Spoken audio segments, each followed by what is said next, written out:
By 1958, Leo had added a new duty to his social studies and occasional HPE classes. Andy Boyko had been promoted to principal, and somebody had to take over Andy's job as the driver training teacher. That would be Leo. In the 1957 Twin Pines yearbook is a badly posed picture of Leo and John Minch looking over the new textbook for the driver training class. It has the athletic-sounding name of Sportsmanlike Driving. They had to call it something. Now, I doubt if there's anybody in this room over the age of 45 who wasn't taught to drive by Leo Cott. Many times during the summer, as I was, with Leo in the passenger seat, a student, or sometimes an elderly woman like my mother who had never learned how to drive, sitting in the driver's seat, and 3 terrified teenagers sitting in the back seat, visions of Twisted Steel dancing in their minds. But Leo never seemed perturbed by the thousands of times that he revisited this scenario, usually on a trip to the hot dog shop, with a pit stop at the Riverview Golf Course. Now, everybody has their own Leo Cott driver training story. My wife, Helena, got substantially more car time than anybody else because Leo would always pick her up first and drop her off last every day. Now, not that she needed the extra time. Well, actually, she did. But Leo knew that her mother, Ida Kukulovich, would always have breakfast ready for him when he arrived and lunch when they returned. And Ida can cook, as I am ample testimony to.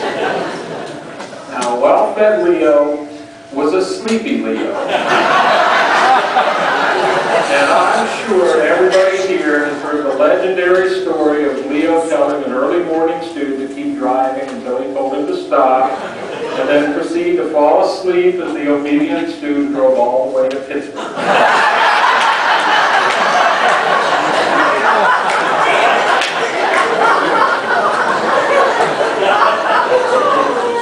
Or how Leo would make you stop on an uphill slope, hold the brake with your foot, and then tell you there was a pit of snakes behind you and you would die if you drifted back. So Leo was a utilitarian teacher. He wasn't the best Windham had, but he was far from the worst. If some of his teaching seemed distracted at times, it was undoubtedly because he was the hardest working man in the Windham school system. Creating new leagues was not in his job description, but that was what fell to him in the fall of 1957, after the crushing defeat of Mogador and its unexpected fallout. Leo, Andy Boyko, and Dick Schloop were the guiding lights in the creation of the Tomahawk Conference, an affiliation of 4 nomadic teams, Crestwood, Southeast, Ravenna, and Windham, whom nobody wanted in their league.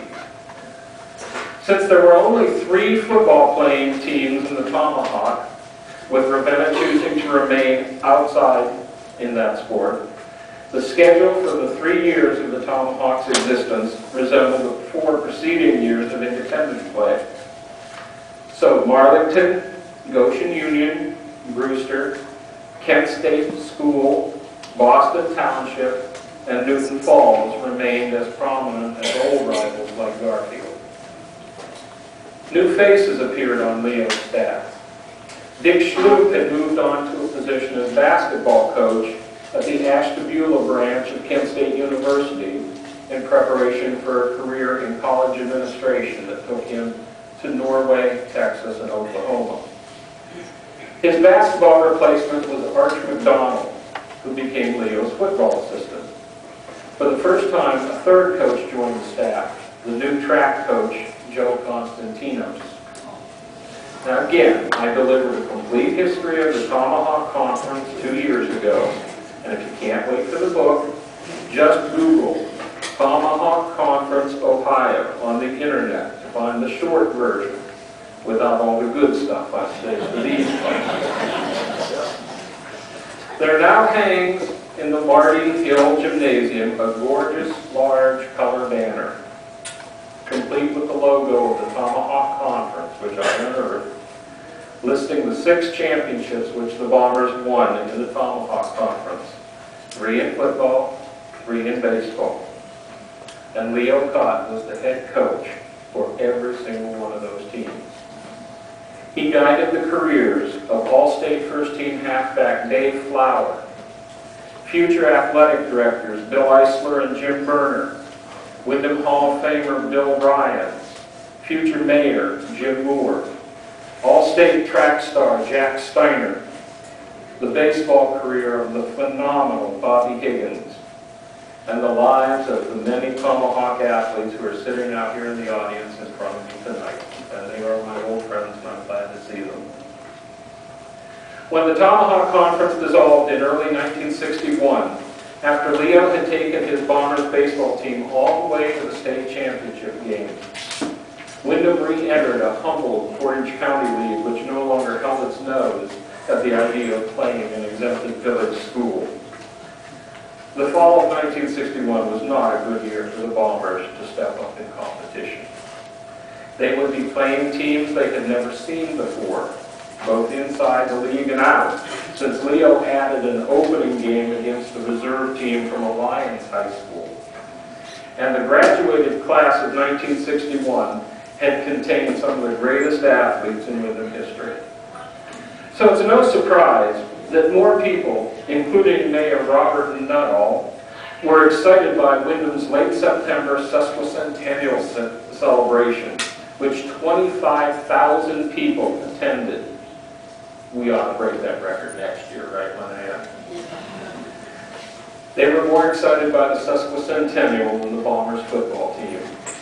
Although Leo valiantly told the Record Courier that we may surprise somebody, although this is the smallest team we've had in a long time.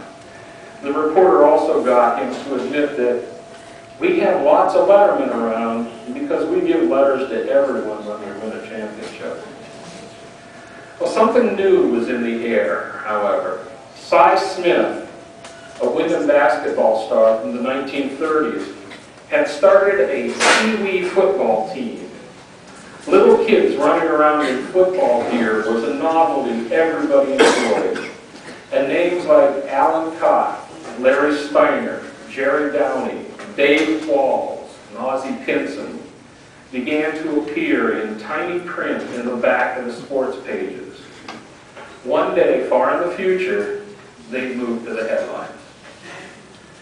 Despite the heroics of great running backs like Darrell King, Charlie Chase, and N. Chuck Schimmel, the Bombers suffered through their most miserable season since 1952, flopping to a 2-7 record.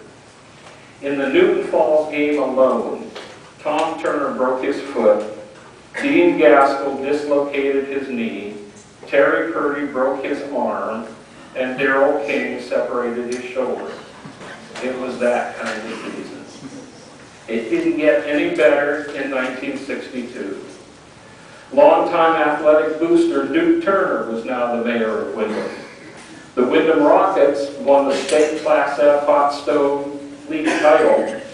New basketball coach Bob Jordan arrived from Holgate High School to take over the reins from Tomahawk Hero mentor Harry Kraft, who went into private business. And the Windham Bombers football team remained as hapless as the year before.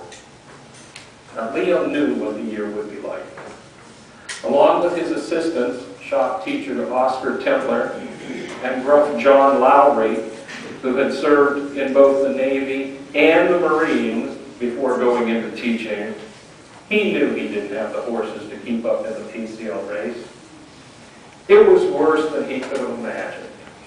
The real star of the team was Joe Fabry, probably the greatest and certainly the hardest working punter in Windham history.